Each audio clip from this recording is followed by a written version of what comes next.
A diretiva para nós nesse tempo é uma sequência de mensagens sobre um tempo de restauração. Eu gostaria de falar de Neemias com vocês. Hoje eu quero me atentar em 3 pontos em cima do capítulo 1 e 2 de Neemias. Eu tenho convicção que serão 3 coisas muito importantes para a gente falar sobre Neemias. E eu quero que você coloque em prática ao longo da semana, seja dividido nos pequenos grupos, que você ore, que você nos ligue, que você procure os mediadores, mas que você, como diz a Patrícia, não pode falar meditar, né? Tem que falar, crente não pode falar meditar, porque meditar é do capeta, o crente pensa assim. A gente fala ruminar. Então vamos lá. Neemias capítulo 1, a partir do versículo 1, diz assim: as palavras de Neemias, filho de Acalias, sucedeu no mês de Quisleu, no ano 20º, estando em Suzã, a fortaleza, que veio de Hanani, um dos meus irmãos, e ele alguns de Judá. Perguntei para os judeus que escaparam, que estavam no cativeiro acerca de Jerusalém, e disseram-me: os restantes que não foram levados para o cativeiro, lá na província, estão em grande miséria e desprezo. Repete comigo: miséria, desprezo. O muro de Jerusalém fendido, destruído, e suas portas queimadas pelo fogo. Vocês conhecem um povo destruído? Vocês conhecem uma cidade com portas destruídas? Você conhece gente em miséria? Você já ouviu falar sobre isso? Você acha que essa cidade está prosperando? Pior PIB de educação no Brasil. Maior violência da América do Sul talvez esteja aqui. Queria dizer uma coisa para você: você está numa cidade certa para o avivamento. Porque as portas estão destruídas, a miséria está à porta, tudo rebentado. É a hora da igreja triunfar nessa cidade. Eu sempre repito aqui: pertinho da sua casa tem um poste ídolo. Todos nós estamos numa Jerusalém destruída. Mas esses também são dias que você pode escolher se confortar e conformar com isso, ou se posicionar como um homem de Deus que vai mudar a história dessa cidade. Você crê nisso? Então esse texto é muito poderoso. Versículo 4: sucedeu que, ouvindo essas palavras, assentei-me e chorei, lamentei por alguns dias, estive jejuando e orando perante o Deus dos céus, e disse: ah, Senhor Deus dos céus, Deus grande e terrível, que guarda o conserto e a benignidade para com aqueles que te amam, guarda os teus mandamentos. Estejam, pois, atentos os teus ouvidos e os teus olhos abertos para ouvir o coração do teu servo, que hoje faço perante a ti, de dia, de noite, pelos filhos de Israel, os teus servos, e faço confissão pelos pecados dos filhos de Israel, que pecamos contra ti, também eu e a minha casa, a casa de meus pais, pecamos. De todo corrompemos contra ti, e não guardamos mandamentos, nem estatutos, nem juízos, que ordenaste a Moisés, o teu servo. Lembra-te, pois, da palavra que ordenaste a Moisés, teu servo, dizendo: vós transgredireis, e eu vos espalharei entre os povos, e vós vos convertereis a mim, guardarei os meus mandamentos e os fareis. Então, ainda que vossos rejeitados estejam no cabo do céu, de lá juntarei, e os trarei ao lugar que tenho escolhido para ali fazer habitar em meu nome. Estes ainda são teus servos, e o teu povo que resgataste com a sua grande força e com a tua forte mão. Quantos creem que o Senhor é Deus do Rio de Janeiro? Quantos creem que Deus é Deus do Brasil? Quantos creem que os macumbeiros, no meio das macumbas da vida, existe um povo do Senhor? Quantos creem que no meio do tráfico existe um povo do Senhor? Quantos creem que no meio da milícia existe um povo do Senhor? Quantos creem que no meio de tanta transgressão existem homens e mulheres que serão resgatados aqui? Então diga: Deus, usa a minha vida, gera no meu coração um entendimento resgatador. Aleluia, aleluia. Esses ainda são teus servos, diz o Senhor, versículo 10, povo que resgataste com tua grande força e com tua forte mão. Ah, Senhor, estejam, pois, atentos os teus ouvidos à oração do teu servo e à oração dos teus servos que desejam temer o teu nome. Quantos servos do Senhor temem o nome do Senhor aqui? Então tem uma palavra para você: que o Senhor te prospere hoje e te dê graça diante de Deus e diante dos homens. Esse é o pedido de Neemias. Então, nesse tempo, eu era um copeiro do rei, diz Neemias. Aleluia. Eu preciso trazer fundamentos nesse primeiro momento, e eu quero terminar a mensagem a partir do segundo momento. Sabe, irmãos, escute uma coisa que eu vou te dizer. Quantos querem a glória de Deus nas suas vidas? Você crê nisso? Paulo é tão profundo nisso que ele diz assim: Cristo em nós é o quê? A esperança da glória. E ele se aprofunda mais ainda. Romanos 8, a partir do versículo 16, ele diz que a criação tem grande expectativa na manifestação da glória de quem? Dos filhos de Deus. Mas às vezes a gente pensa nessa glória de uma forma muito mística. Entende? Eu acho que tem gente que fica pensando que ele vai ficar que nem Moisés descendo, com o rosto brilhando. Quando Deus revela a glória dele, ele diz uma coisa assim: e Deus amou o mundo de tal maneira que ele deu o seu Filho unigênito, para que todo que nele creia não pereça, mas tenha. E Filipenses, no capítulo 2, versículo 5, diz como é que ele fez isso. E o seu Filho esvaziou-se da sua glória, tomou forma de homem, assumiu forma de servo, morreu em morte de cruz. Sabe por quê, irmãos? Aonde a glória do Senhor habita, escute o que eu vou te dizer, aonde a glória do Senhor habita, existe um ambiente de compaixão. A glória que Deus decidiu revelar ao mundo não manifestou riqueza nem poder, porque o judeu esperava isso. Olha aqui para mim. O judeu esperava um Messias cheio de poder, mas Deus revelou um Messias cheio de compaixão, porque quem ama divide. Eu acho que isso é tão profundo que eu preciso repetir, não preciso? A glória que Deus revelou ao mundo não se importou com riquezas e poder, mas foi manifesta dividindo o melhor que ele tinha, porque quem ama divide o melhor que tem. Todos os homens marcados pela glória não se preocuparam e não se ativeram a poder e majestade, mas todos os homens marcados pela glória dividiram a sua vida para que outros pudessem ter vida. Quando Isaías chega no capítulo 5 e ele vê o grande trono do Senhor, no ano da morte do rei Uzias, eu vi o Senhor, o seu trono de glórias, e anjos te ministravam. Nossa, aleluia. Imaginando as canções. E ele viu aquele ambiente tão poderoso. Algo toca em Isaías. E ele diz assim: olha o que acontece com Isaías. Quantos querem ver a glória de Deus aqui? Eu quero.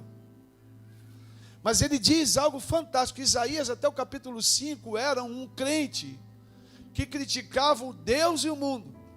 Ai desse povo ruim, ai desse povo assim, ai desse povo assado, ai dessa nação, ai desse Rio de Janeiro, ai desse povo mal educado, ai dessa cidade ruim, ai desse... Quantos já viveram esses dias de Isaías aqui?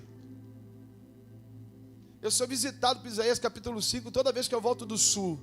Toda vez que eu vou visitar as igrejas que nós estamos plantando, os pastores que nós cobrimos, eu fico: ai de mim que tenho que voltar. É sério. É sério, irmãos. Quando você pisa em Curitiba, tu não acha um papel no chão, filho. E melhor de tudo, tu leva a tua família para um churrasco alto nível, R$19,90. O negócio é pesado, querido. Tu fica assim: Deus, por favor, o que acontece quando sobe a Serra das Araras? O que muda? Eu entendo porque o cara prefere ficar nos Estados Unidos fugitivo. Irmãos, nós só mudamos uma história quando temos realidade do caos. Sabe qual é o problema do Rio de Janeiro? É utopia sobre o que é essa cidade. Leblon, Botafogo, Ipanema, Barra. O resto de tudo que você está vendo por trás de mim é o Rio de Janeiro. E as pessoas se glorificam desse pedacinho de terra. Vai para a Baixada. Desce comigo para o Pilarzinho. Vem pregar comigo lá em Caxias. Desce comigo para a Vila São Luís. Sobe comigo no Everest. Isso é o rio, querido. O Senhor quer um povo que entenda a real necessidade dessa cidade. Miséria, morte, distúrbios sociais. Cadê esse povo que entende onde eu estou? Eu estou numa terra de caos. A praia, tu foi para a praia há quanto tempo? Diz aí para mim quem subiu o Corcovado aí essas últimas semanas. Me diz aí que está passeando na Vieira Solta. Tu está aqui, ó, Del Castilho. Pô, Madureira.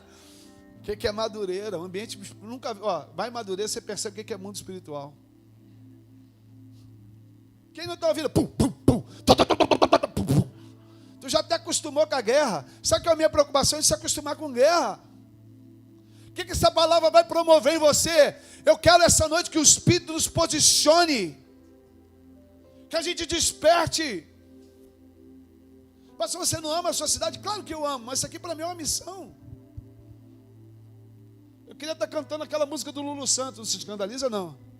Garoto, eu vou para Califórnia, viver minhas vidas sobre... Queria isso desde pequeno. Eu falei, meu Deus, eu preciso viver isso. Mas Deus me deu o quê? Pilares. Alexandre Pilar de Pilares. Se cumpriu a profecia. Que luta. Que luta, Jesus. Você faz essas coisas. Meu pai. Sempre fugi dessa profecia.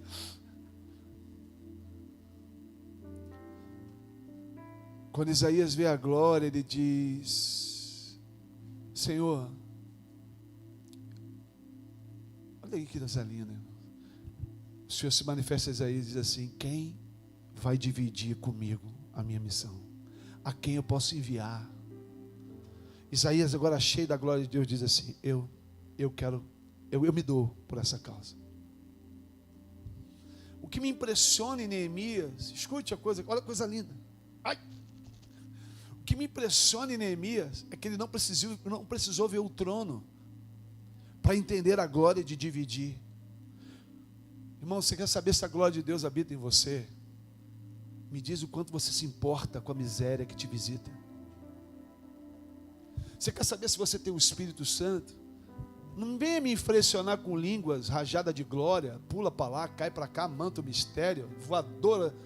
Já vi tudo que é isso. Já vi o cara rolar no monte de voadoras, vi até o Bruce Lee gospel. Chacai! Não impressiona com isso não. Quem tem a glória de Deus divide. Quem ama, se doa. Neemias, um homem cheio da glória de Deus, falou assim: oh Deus dos céus, o meu povo sofre. Porque quem tem a glória de Deus não acusa o outro. Ele diz: Deus, eu pequei, meu pai pecou, minha mãe pecou, nós quebramos mandamentos, leis e estatutos. Um homem que está cheio da glória de Deus não culpa ninguém. Um homem que está cheio da glória de Deus... Isaías precisou ver a glória para dizer: cara, a culpa não é de ninguém. Ei Deus, eis-me aqui, eu sou tão pecador quanto os meus irmãos, eu sou tão problemático quanto qualquer um. Deus, a glória está em mim. Quando a glória de Deus te toca, você sai do lugar de juiz e agora você se sente parte de um povo que precisa da glória de Deus como todo mundo. Santidade de Deus não te faz melhor, santidade de Deus te faz parte. Ser cheio de Deus é ter os sentimentos de Deus. E nos sentimentos de Deus ele dividiu o melhor que ele tinha por uma causa. Neemias, cara, não precisou ver o trono. Não precisou de algo místico, porque a compaixão já estava dentro dele. Cara, para de procurar o místico e fala a Deus que a tua glória se manifeste dentro de mim. Na medida que eu me divido, eu me parto, eu sou uma missão, eu sou um restaurador, eu sou um resgatador.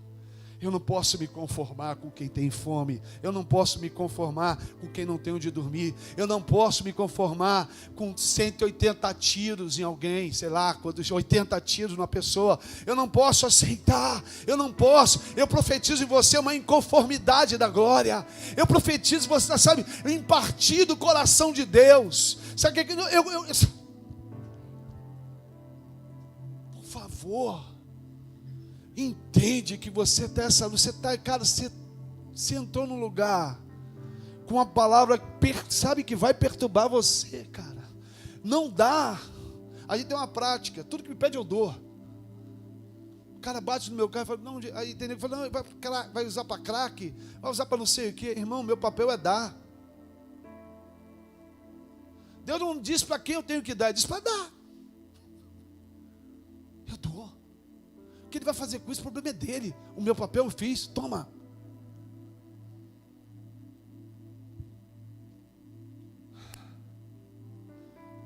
Primeira coisa dessa noite é: deixa de ser místico quanto à glória. A glória de Deus manifesta compaixão no seu coração. Sai desse lugar cheio da glória de Deus. Sai desse lugar olhando, sabe, um sujeito responsivo. Você não pode ficar feliz vendo a desgraça dos seus vizinhos. Ou pelo menos, como é que dá o nome? Aquele cara que já não liga para nada, está tudo tranquilo. Como é que é o negócio? Indiferente. Eu queria acabar com toda a indiferença. Sim, aquele vizinho problemático, você tem responsabilidade sobre as orações dele. Aquele vizinho, sabe, eu te responsabilizo como homem de oração pelas causas que batem à tua porta. Isso é entender o Pai e a missão do Filho. Deus que ama, revela o seu amor, dividindo o seu ambiente de glória, dividindo um coração cheio de compaixão. Essa noite peço ao Senhor compaixão. Não dá para ser indiferente. Não adianta a gente crescer em número se existem pessoas indiferentes com isso. Se Deus está nos crescendo em número, Ele quer nos fazer crescer também de uma forma interventiva. Uma igreja relevante é uma igreja que não é indiferente com aquilo que está ao seu entorno. Irmãos, amém? Por favor, dá um amém em nome de Jesus. Que Ele diz 3 coisas importantes. Ele diz assim: nós quebramos princípios, nós quebramos os mandamentos, nós ferimos os estatutos. Versículo 7: de todo corrompemos contra ti, não guardamos mandamentos, nem estatutos, nem juízos que ordenaste Moisés teu servo. Ele falou o problema. Ele falou, vou dizer onde a gente pecou. A gente pegou aqui, os mandamentos eram constituídos, dentro dos mandamentos, tinham 5 princípios. Ali estavam as leis, os preceitos, os juízos, os estatutos ou as festas. Sabe o que Neemias percebeu? Eu sei onde eu errei. Nós erramos quando não submetemos aquilo que tu disse. Nós erramos quando tu disse para honrar um pai e uma mãe, a gente não honrou. Nós erramos quando nós não celebramos os seus estatutos, as festas. Nós erramos quando a gente tornou a Páscoa nada. Nós erramos quando nós não celebramos aquilo que tu fez. Olha aqui para mim. Cara, você precisa se alegrar por estar aqui, porque você está aqui, porque Cristo morreu numa cruz para você estar aqui. Não peque quanto aquilo que Ele fez. Lembra do teu Criador e aquilo que Ele já construiu na sua vida. Quantos aqui podem dizer, eu sei como eu cheguei aqui? Você precisa lembrar do lugar que Ele te tirou. Você precisa lembrar do que Ele fez para isso acontecer. Neemias está dizendo, eu sei onde a gente errou. A gente errou porque a gente não cumpriu os princípios da palavra. A gente decidiu ser uma igreja que anda de modelo, de coaching. E a gente esqueceu que a igreja foi chamada para andar na palavra. A sua palavra é o meu alimento, o meu sustento, o firme fundamento, que passará céu e terra, mas a tua palavra não passará. Pai, nós não podemos ser uma igreja que não vive, não ama, não se submete, não incorpora esta palavra. Nós não celebramos estatutos, a gente esqueceu daquilo que você fez. A gente esqueceu da importância das coisas. Sabe qual é a coisa mais triste para mim? É quando eu vejo pessoas aceitando Jesus e uma igreja está apática a isso. Quando batizamos pessoas, parece um povo que, tranquilo, saiu do inferno, né? Tal, agora. Eu fico triste quando as pessoas não lembram o que ele fez. Não percebem o trabalhão de Deus para você estar aqui. Afinal de contas, agora eu vou na igreja. Não conseguia entrar. A igreja que tu ia era né? Dá vontade de falar isso para essa pessoa. Cara, você esqueceu do terreiro que tu fosse tirado? Você esqueceu da prostituição que você vivia? Você esqueceu da enfermidade que te visitava? Você esqueceu do que ele fez? E esse povo também esqueceu das consequências do que é isso. Irmão, deixa eu te falar uma coisa: aquilo que você planta, você vai colher. O que nós plantamos, nós vamos colher. Os juízos se cumprem. A graça não absorve essas coisas. A graça não anula preceitos. A graça do Senhor não é um cartão para você viver como você quer. O pecado tem consequências. Vou repetir: o pecado tem consequências. A graça de Deus não anula isso. Não confunda. Não faça da graça permissividade para uma vida pecaminosa. A graça é o poder que Deus derrama para que o pecador, pela graça, possa encontrar salvação e transformação da sua vida. Graça não é um cartão para você viver de qualquer jeito. Neemias entendeu tudo isso. Estamos juntos ou não? E no capítulo 2, que aqui, na verdade, a mensagem entra aqui. Quantos contextualizei? Quantos reconhecem profeticamente toda essa perspectiva? Você consegue dizer para o seu irmão, se você consegue ver, identificar alguma coisa até aqui, você consegue? Consegue? Sucedeu, versículo 1, pois no mês de Nissan, 20º rei Artaxerxes, que estava posto vinho diante dele, eu tomei o vinho do rei, porém nunca estiveram tristes diante dele. O rei me disse: por que está triste o teu rosto?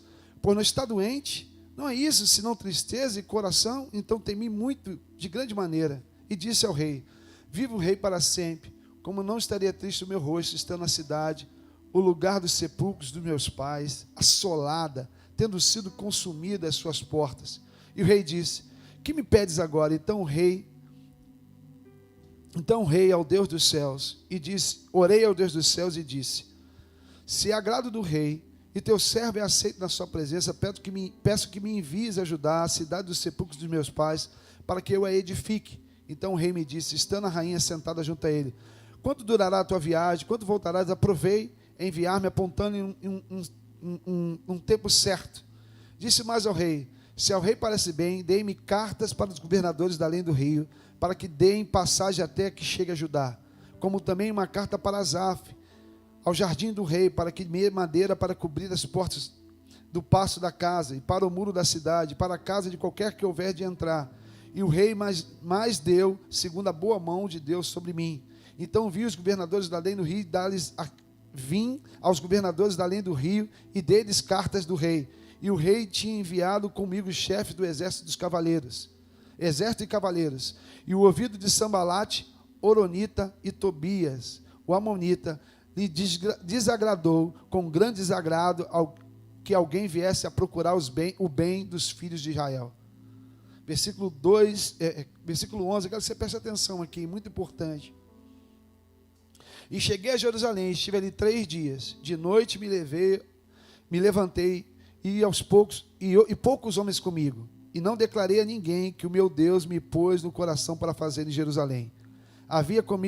Não havia comigo animal algum, senão aquele em que eu estava montado.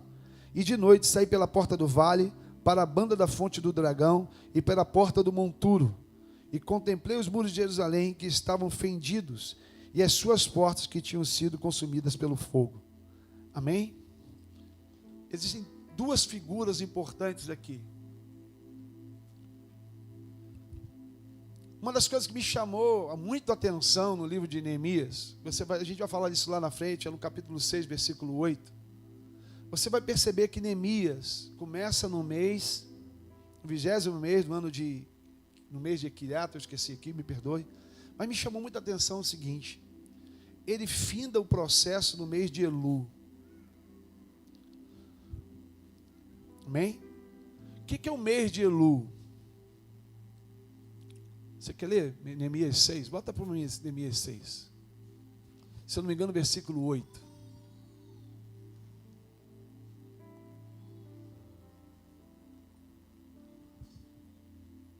Puder achar aqui. Deixa eu ler aqui para você.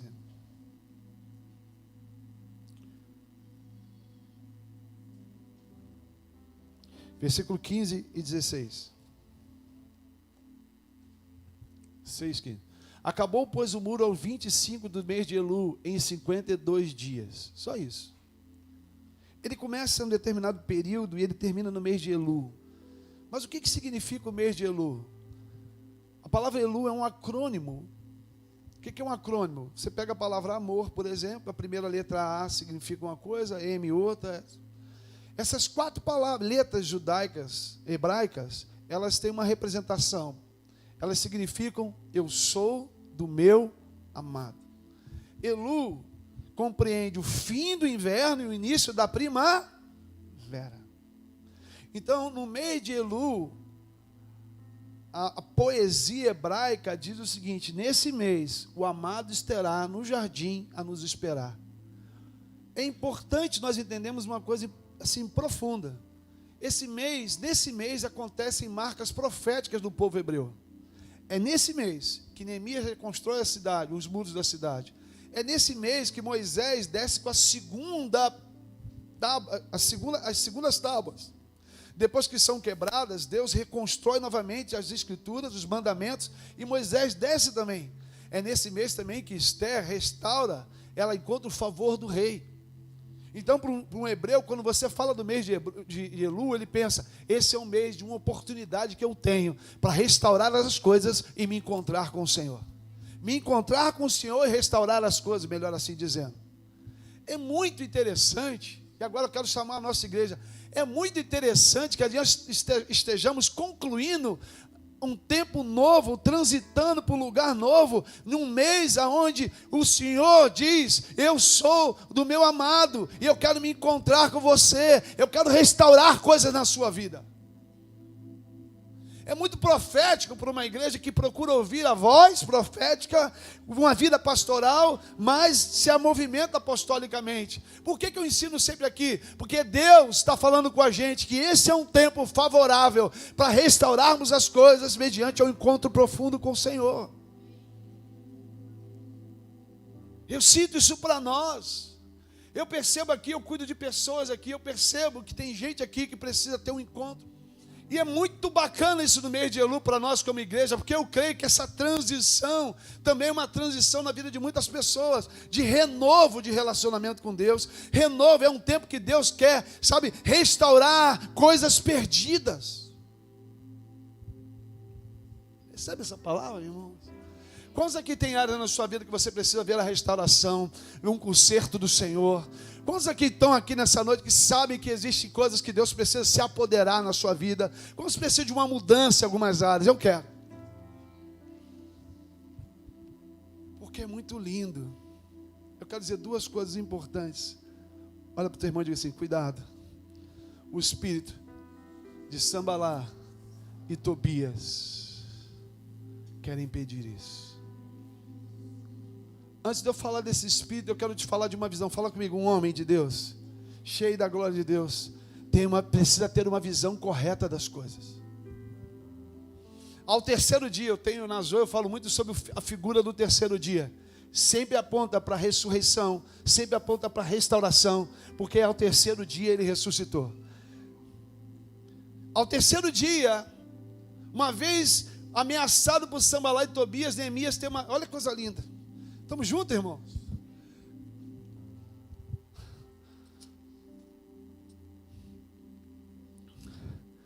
Versículo 11.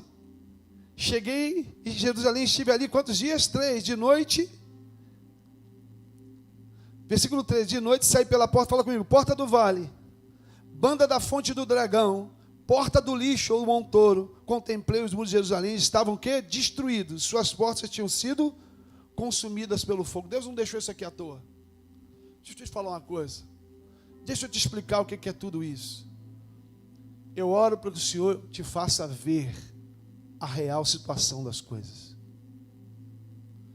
Deus leva esse cara para ter uma noção clara. A primeira coisa que ele faz é passar pela porta do vale. Irmãos, se você quer ter uma missão em Deus, você vai ter que ir em lugares. Não tem como conhecer a glória do Senhor sem passar pelos vales. Não tem como conhecer o poder de Deus sem conhecer os vales. Não tem como ser uma igreja poderosa se ela não tiver coragem de enfrentar os vales da vida. E os vales têm essa figura. A primeira coisa que ele vê no vale é o quê? A fonte de Rená, ou a fonte do dragão. Todo vale existe ameaças. Olha para o seu irmão assim, todo vale vai ter uma ameaça.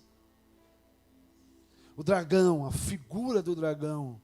Escute uma coisa, todo vale o diabo vai estar lá para falar coisas para você, para querer diminuir a obra que ele quer fazer sobre a sua vida. Existe essa figura, Neemias vê isso. Ele vê uma fonte do dragão, e ele vê o lixo, e vê tudo destruído. Ele tem uma revelação clara das coisas. A situação está difícil, o diabo está falando tal coisa, isso aqui é lixo, isso não funciona mais, e os muros estão destruídos. Ele vê o que está acontecendo. Sabe qual é a minha preocupação com algumas pessoas? Que só elas não conseguem ver o estado real que elas estão vivendo. Você quer ser escravo de Satanás? É simples. Ele vai te fazer deixar você falar glória a Deus todo culto. E aí, irmão, está tudo bem? Cara, você quer ser vitorioso em Deus, sua vida mudada? Pede para Deus ver a real, como está realmente tudo. Porque eu percebi que a gente tem uma ideologia errada sobre o diabo. A gente sempre acha que ele está piorando as coisas, não é isso? Eu vou te falar uma forma dele dizer, de enganar as pessoas. É dizer, não, está tudo bem. O casamento está acabando. E o cara, não, está tranquilo. O dinheiro está ruim. Não, mas dá para viver. Isso é muito importante quando nós falamos de Sanbalá e Tobias. Cuidado com o espírito de Sanbalá e Tobias. Escute, sabe quem eram Sanbalá e Tobias? Governantes desses dias. Eles eram uma herança samaritana governando o lixo de Jerusalém. É impressionante, irmãos. Escute uma coisa. Tem gente que gosta de se beneficiar da miséria. O que está acontecendo aqui? Neemias viu o que estava acontecendo apesar deles. Escuta. Seu maior inimigo é o conformismo. Seu maior inimigo é deixar Sanbalá e Tobias governar a sua vida. Está ruim, mas está bom. Eu vou levando. Eu tenho só uma dorzinha aqui, vou empurrando. Eu tenho só um probleminha aqui, mas está bom. Está tudo destruído, está tudo um lixo. Mas eu governo sobre essa situação. Cara, o pior governo que tem é governar sobre a desgraça. Pode ter certeza que algum dia essa fonte vai secar. E pode ser que não haja mais tempo. Quando eles veem um restaurador, eles se incomodam. Porque eles sabiam que Neemias ia tirar eles da zona de conforto. Porque a obra que Deus tem é excelente. O plano do Senhor para você é plano de poder, paz, tranquilidade, plenitude de todas as coisas. Deus não te chamou para ter uma família mais ou menos. A segunda, terça e quarta vai bem. Na quinta a gente briga, na sexta a gente se xinga. No sábado a gente transa. No domingo a gente vai para a igreja. Na segunda de novo a gente se xinga, na terça a gente briga, na quarta a gente dá um soco no outro, na quinta a gente se arrepende, na sexta a gente se converte de novo e a gente vai para o culto. Só quero ver você. Não, ele está te vendo há muito tempo. E a gente vai vivendo essa vida espiritual assim. Um dia está bem, no outro dia eu pego emprestado, no outro dia eu não devolvo mais o meu dízimo, no outro dia eu pego com meu pai, com a minha mãe, vai chegar um momento. Cara, isso não é. Sabe, quando eu estava orando para essa palavra, Deus falou para mim sobre 2 problemas aqui nessa igreja. Eu quero me colocar aqui como pastor. Nosso problema não é mais algumas coisas. Eu percebo muitas pessoas aqui que têm dificuldade de sair do conformismo. Eu percebo pessoas aqui que tipo assim, não, mas Querido, é difícil sair, mas lixo não vai te sustentar. O nosso maior desafio, e esse jejum prova isso, é sair de um ambiente que está ruim, mas a gente vai levando.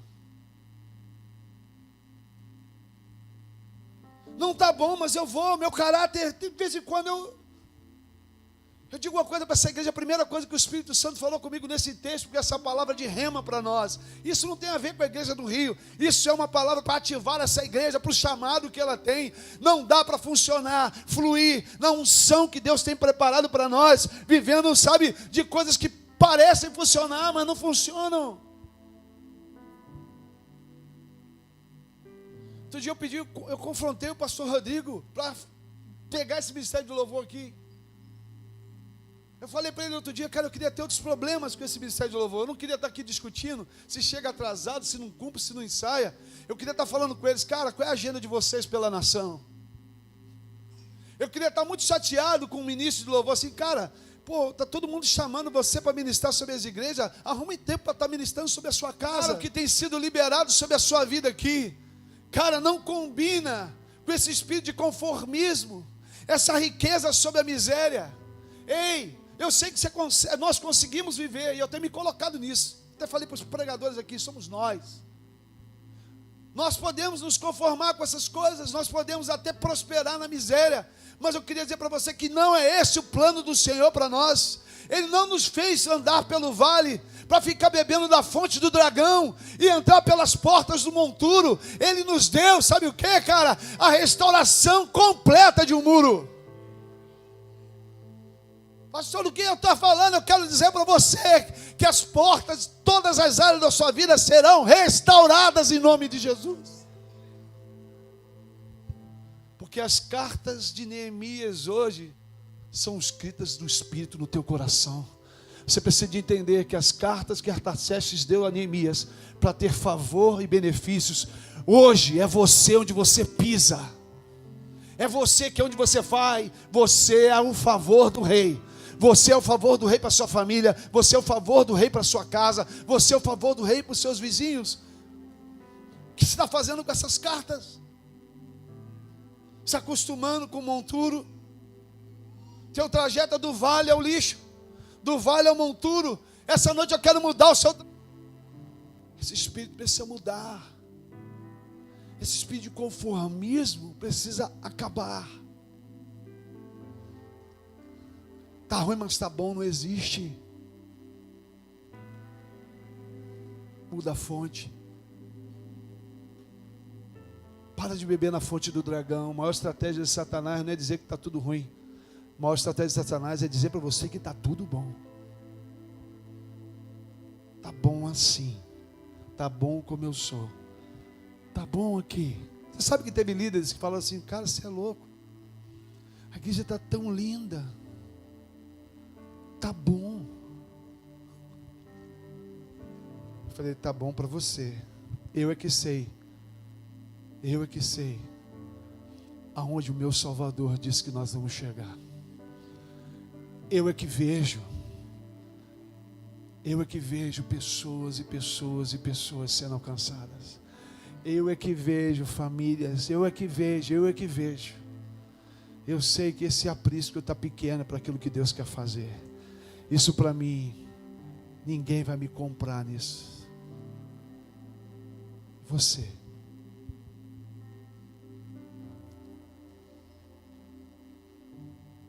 E você? Quando a gente vai parar de ver o problema nos outros, vai olhar para dentro de nós? Já pedi quantos cultos? Eu quero, deixa ver a tua glória. Quantos cultos você vai ficar pedindo a glória de Deus? Eu queria te ensinar como andar na glória de Deus.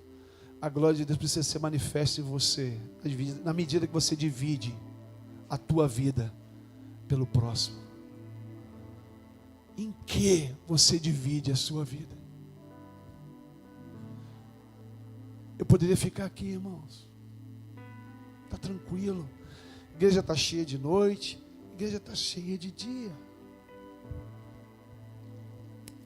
Está tranquilo. Mas eu tenho um entendimento.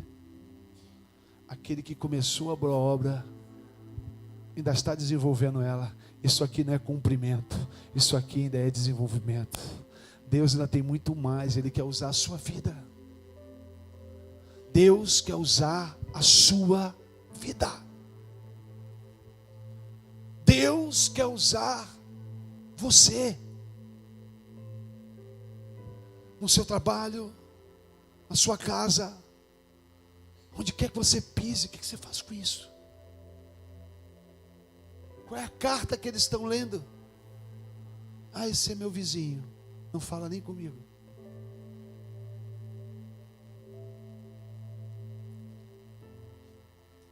Esse é meu vizinho, eu ouço os gritos de discussão daqui. Esse é meu vizinho, que bebe da fonte do dragão e vive da porta do vale à porta do lixo. Dragão, lixo. Vale, dragão, lixo. Vale, dragão, lixo. Vale, dragão. E os anos se passam. Porque quem deixa Sambalá e Tobias dominar o seu contentamento vai ter uma vida espiritual em vales, dragão e lixo. O deserto não é lugar para você viver. O deserto é lugar para você passar e não voltar mais. Arruma outro problema, crente. Vamos passar por outros vales, mas o seu lugar não é no vale. Passe, aprenda, olhe, entenda o processo, sinta a dor do processo. Saia de lá pronto para dizer: Deus, eis-me aqui. Eu quero ser um restaurador, porque eu conheço o vale da dor. Eu posso restaurar porque eu estive lá no vale da dor. Eu posso restaurar porque eu sei o que o diabo tem falado. Eu posso restaurar porque eu sei o que é a vida no lixo. Deus não te faz ver essas coisas para você ficar nessas coisas. Deus te faz ver essas coisas para você sentir compaixão de quem está vivendo isso. Essa palavra é para nós aqui. Eu quero dar uma palavra para você. Findar um ciclo. Eu te chamo para que nesse mês de Elul você encontre o teu amado e Ele restaure todas as coisas da sua vida. Porque o teu lugar não é da porta do vale ao montouro. O teu lugar é da porta das ovelhas até a porta do Messias que há de surgir. Chega desse ciclo, amado. Chega desse ciclo em qualquer área que seja da sua vida. Seja desse ciclo. Chega. Você já viveu. Você já experimentou. Transforma.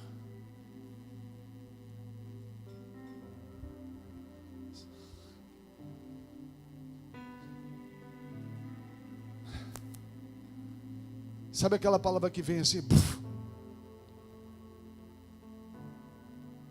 Puf.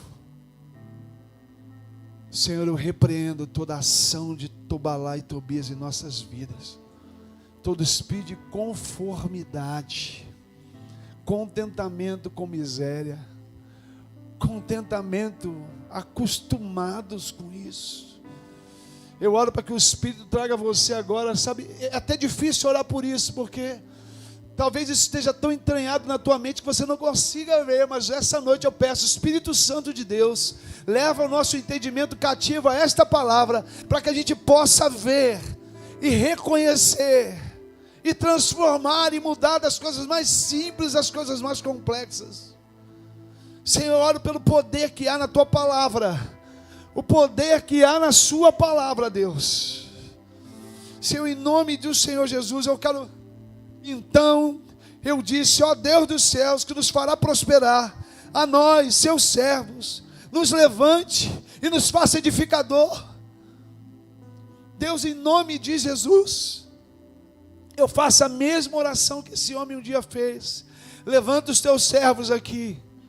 Levanta os teus edificadores desses dias. Levante os teus restauradores. Mas isso começa dentro de cada coração. Eu quero profetizar sobre isso. Quantos reconhecem essa palavra da parte do Senhor para a sua vida, irmãos? Quantos querem mudar o relógio? chega na porta do vale, chega na fonte do dragão, chega na porta do Montouro. Quantos querem mudar as suas portas? A restauração da sua vida. Sabe, eu quero orar por isso no nome do Senhor Jesus. Fecha teus olhos em nome de Jesus.